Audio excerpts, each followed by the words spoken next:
And there's a beautiful story between the character Arpita Chakraborty and this boy called Ratan. And that is all about 30 Days of Autumn. Hi, this is Silas Ram, AsianCultureVulture.com. We're at the Cannes Film Festival, edition 78, and we're in a busy road here just by the beach in Le Souquet, which is just a little bit outside the main Cannes, but it's a lovely part of the world. There's an old fishing town behind me.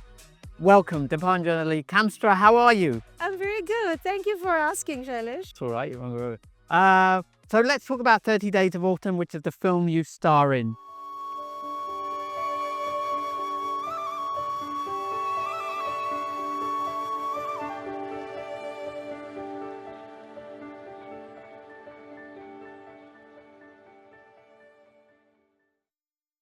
It's a short story adaptation from a Rabindranath Tagore story. Yes. So you're the lead actor. So tell me how you got the part and why you're showing it in Cannes. First of all, I would like to tell you that, I'm born in India from a beautiful place called Kolkata, which is known as City of Joy.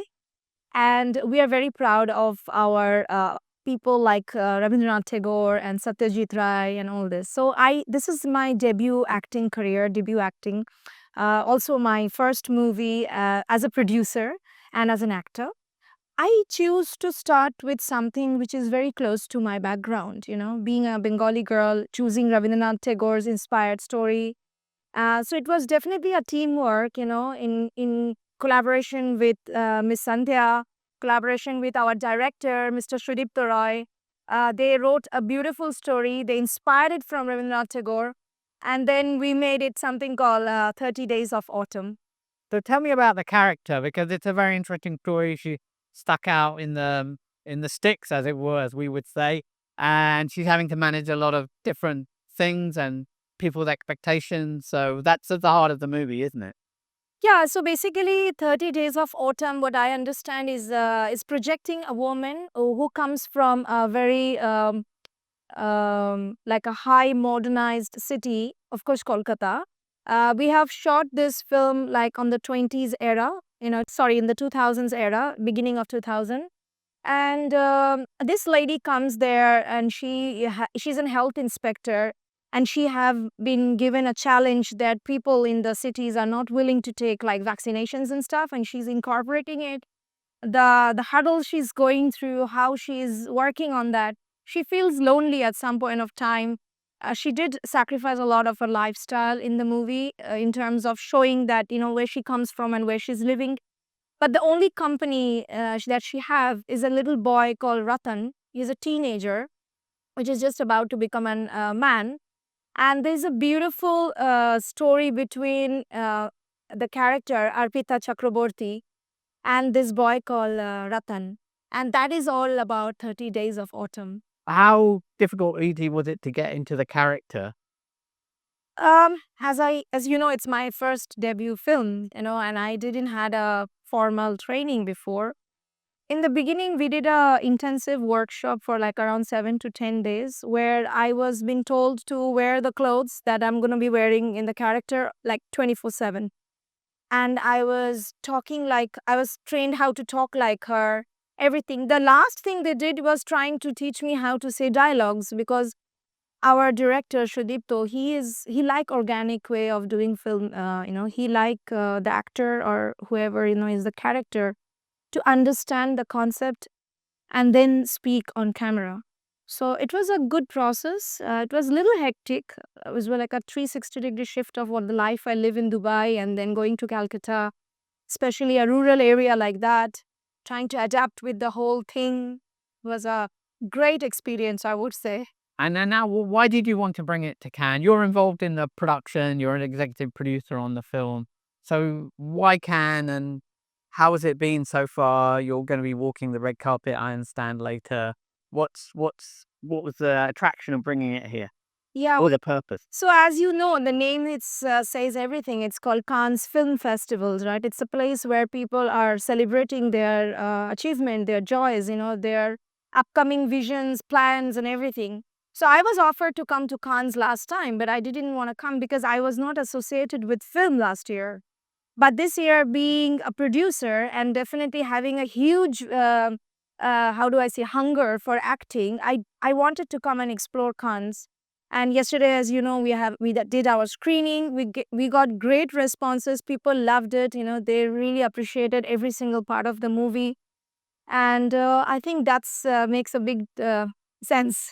Yeah. So tell us about your journey, because it's very remarkable. You started out as a cabin crew member, I think, at Emirates. That's how you moved to Dubai, and you're an entrepreneur. You're very successful. A lot of people will ask, why do you want to be an actor and struggle to get parts, or you've set up a production company. So a lot of people would have this question. I have this question: why?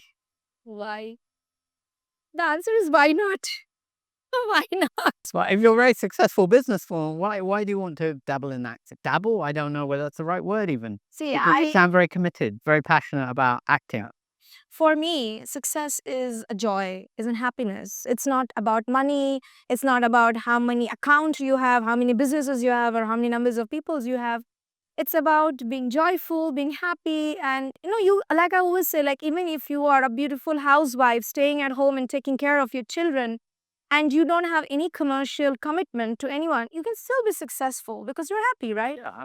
So when you ask me, starting from cabin crew, I wanted to travel the world. So that was my agenda. So I thought the smart way of doing it on someone else's expenses is to be a cabin crew. So I said, why not? Let's do it. Well, yeah. So that was my first thing. And then while working as a cabin crew for like 2 years, I felt my brain, the gray cells in my brain needs to work a little bit more. And I felt that I am the intelligent person in that room. So I need to change my room. And then from where did you go then? You studied architecture, is that right? Yeah, so I think I had a very good sales personality. I started in a company as a sales manager for interior division. And it really got my attention because it's so versatile and it's so interesting. Every day you meet new people, new clients, new projects. So I said, why not? Let me try it. And I started selling oil to the Arabs, comb to the bulk, like you cannot imagine.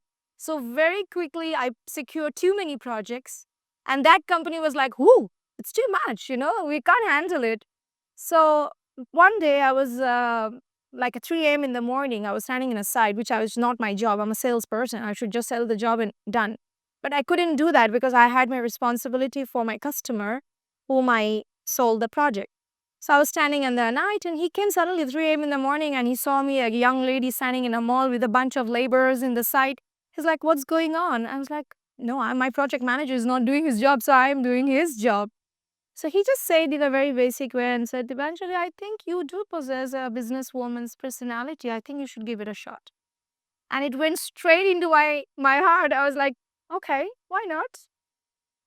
So yeah, 2012, I decided to start Veloce, which means in Italian way of saying speed, velocity.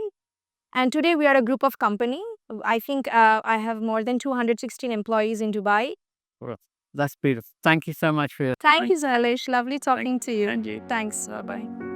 छोटी सी बात दिल के पास आए और फिर खो जाए सपनों के रंग छेड़े उमंग झूठी